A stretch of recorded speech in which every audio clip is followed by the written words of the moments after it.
Sumasahimpapawid mula sa Premier Ibanag City of the North. Para sa Diyos at sa Pilipinas nating mahal, ito ang DZYT 765 SMNI Radio Tuguegarao. Kapartner mo sa balita at serbisyo. Mga balita, impormasyon, serbisyo at inspirasyon dito lang sa DZYT 765 SMNI Radio Tuguegarao. SMNI Radio News Blast. Petisyon na sumailalim si BBM sa hair follicles drug test. Si BBM pinababasura ng AC.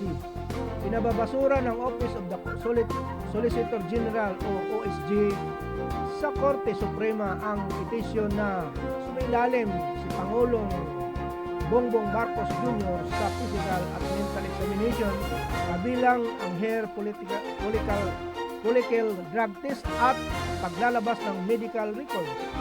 Ang naturang petisyon ay inihain ni dating House Speaker Pantaleon Alvarez at iba pa.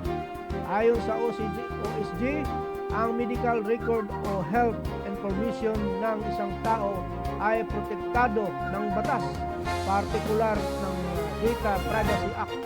Giniit ng OSG, lumalabag umano ang petisyon sa presidential immunity at wala ring legal standing ang mga petitioner upang ihain ang naturang kaso.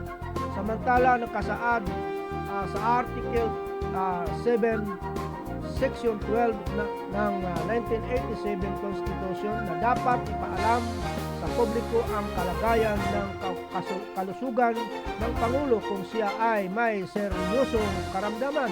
Tinawag rin ng OSG bilang fishing expedition ang petisyon kung kaya't hiling ng nila na sa kataas-taasang hukom na ito'y maibabasura lamang.